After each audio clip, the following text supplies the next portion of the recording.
बर' कसारि welfare autonomous काउन्सिलनि जि बियाब दाफामफिननाय बे बियाब दाफामफिननायनि थाखायबो जोङो आसाम सरकारजों खामानि मावबाय थादों। मोननैसो जोंहा जेंना नुजादोंमोन आरो बे जेंनायाबो थाबैनो सुस्रांनायनि लामायाव बर' कसारि वेलफेयार अट'नमास काउन्सिलनि जे सिमा बेखौ थिग खालामनानै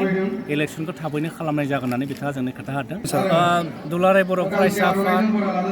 UPPO आरो NDP नि मोनब्रै हानजा 2020 मायथाइनि 22 जानुवारि मोनसे सुक्ति जालांदों आरो बे जे सुक्तिया बिटिआर सुक्ति जाबाय आरो बे सुक्तिनि गेजेरजोंनो जोङो BKWC होननाय मोनसे जों काउन्सिल मोननो हादों। दा दुलाराय बर' फरायसा आफादा बिटिआर सुक्तिखौ खालामनाय हिसाबै जोंहा सिगनेटरि हिसाबै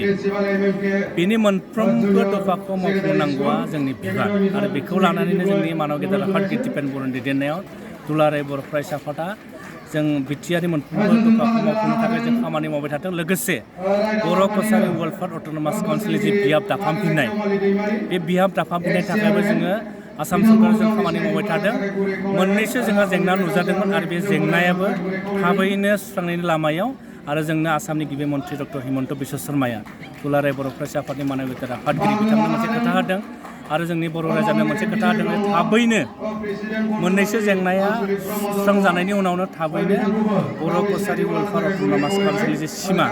बेखौ थिग खालामनानै इलेक्सनखौ थाबैनो खालामनाय जागोन होननानै बिथाङा जोंनो खोथा होदों। ओंखायनो बे बेलायाव गासै रायजो राजाखौ खनसेबाव दुलाराय बर' फरायसा आफादा जि मावनो लानाय बेवहाय बयखौबो मदद होनो थाखाय आं फिन खनसेबाव नोंथांमोननि चेनेलनि गेजेरजों खावलायहरबाय। सार बड'फा सुपार 50आव बिटिआरनि बायजोनि जि बर' रायजो राजाफोरा बिथांमोना बाहागो लानो हाया, बेनि सायाव नोंथांमोना फैबाय थानाय समाव माबाफोर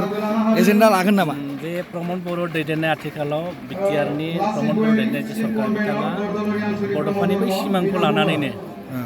बड'फा बुलुनाथ ब्रह्मआ जि सिमां नुनाय जोंनि लाइमोनफोरखौ माने गावनि आथिङाव गसंनो थाखाय बिथाङा जि सिमां नुदोंमोन बेखौ लानानैनो बिथाङा सुपार 50 जि मेडिकेल लाइनाव इन्जिनियार लाइनाव आरो जिखुनु UPSC APSC जि मोनसे बिथाङा खामानि मावबाय थादों बेखौ आङो दुलाराय बर' फरायसा आफादनि सासे सोद्रोमा महरै आं बिथांखौ बे हाबाफारिखौ लानायनि थाखाय आं साबायखर बावो, आं बिथांखौ बरायो आरो जोंनि गेजेराव माखासे बिटिआरनि ओनसोलनि जायफोर बर'फोर दङ, बर' सुबुंफ्रा जोंखौ दुलाराय बर' फरायसाफोरखौ जों खावलायो जे गुबुन बाहेरनि बर'फ्राबो जिखुनु सुपार 50 बड'फा सुपार 50 इन्जिनियारिंआनो जा मेडिकेलानो जा बा UPSC APSC कचिंआनो जा मानो माने बिथांमोना सुबिदा मोनगोन ना मोना बे खोथाखौ जोंनो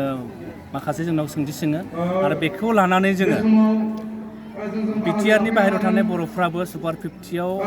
फरायनायनि खाबुखौ मोनो नामा, फरायसाफ्राबो मोजां फरायसाफ्राबो बेबायदि कचिंखौ लानो हायो नामा, बेनि थाखाय जोङो थाबैनो प्रमद बर' बिथांजों सावरायनानै माबा मोनसे राहा लानो हायो नामा बेखौ जों सानबाय थानाय जादों आरो सानो आङो रायज्लायनायनि उनाव माबा मोनसे सिद्धान्त जायोब्ला निस्सय बिटिआरनि बायजोआव थानाय बर'फ्राबो सुपार 50आव फरायनो खाबुखौ मोनगोन आरो बिथांमोनाबो गावनि आथिङाव गसंनो हानायनि खाबुखौ मोनगोन होननानै जोंहा मोनसे फोथायनाय दं।